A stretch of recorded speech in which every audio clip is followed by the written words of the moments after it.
రామ్ చరణ్ లాంటి star hero, Buchibabu లాంటి crazy director, భారీ బడ్జెట్, భారీ అంచనా. అయినా బాక్సాఫీస్ దగ్గర పెద్ది మూవీ ఎందుకు తడబడింది? ముందుగా బిజినెస్ విషయానికి వస్తే పెద్ది టోటల్ బిజినెస్ సుమారు 2018, 2020 కోట్ల రేంజ్ లో బిజినెస్ అయ్యింది. అంటే ఈ సినిమా బ్రేక్ ఈవెన్ కావాలంటే భారీగా కలెక్షన్ రావాల్సి వచ్చింది. రామ్ చరణ్ పవర్ వల్ల మొదటి రోజు అదిరిపోయే కలెక్షన్ అందుకుంది. కానీ లాంగ్ రన్ లో దెబ్బడిపోయింది. లాంగ్ రన్ లో కలెక్షన్ రాకపోవడానికి కారణం పబ్లిక్ టాక్ మిక్స్డ్ రివ్యూస్ వచ్చాయి. అందువల్ల లాంగ్ రన్ లో కలెక్షన్ రాలేదు. పెద్ద మూవీలో స్టార్ క్యాస్ట్ ఉన్న నెగిటివ్ రివ్యూ వల్ల మూవీకి -పాయింట్ అయింది. అయినా కూడా రామ్ చరణ్ పవర్ వల్ల పెద్ద కలెక్షన్స్ వరల్డ్ వైడ్ 341 కోట్లకు చేరింది. 341 కోట్లు చాలా పెద్ద నెంబర్ లా కనిపిస్తున్నా బిజినెస్ ప్రకారం చాలా చిన్న నెంబర్. బిజినెస్ కూడా చాలా గట్టిగా జరిగింది. తెలుగు స్టేట్స్ లో రామ్ చరణ్ క్రేజ్ వల్ల చాలా మంచిగా ఆడింది. కానీ అసలు ప్రాబ్లం బయటి మార్కెట్ వల్ల.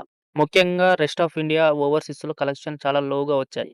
ఎంత పెద్ద స్టార్ హీరో అయినా మూవీకి నెగిటివ్ టాక్ వస్తే దెబ్బడిపోవడం నిజమే. అందుకే పెద్ద మూవీ కూడా అంచనాలు అందుకోలేకపోయి ఒక సినిమా లాగా మిగిలిపోయింది.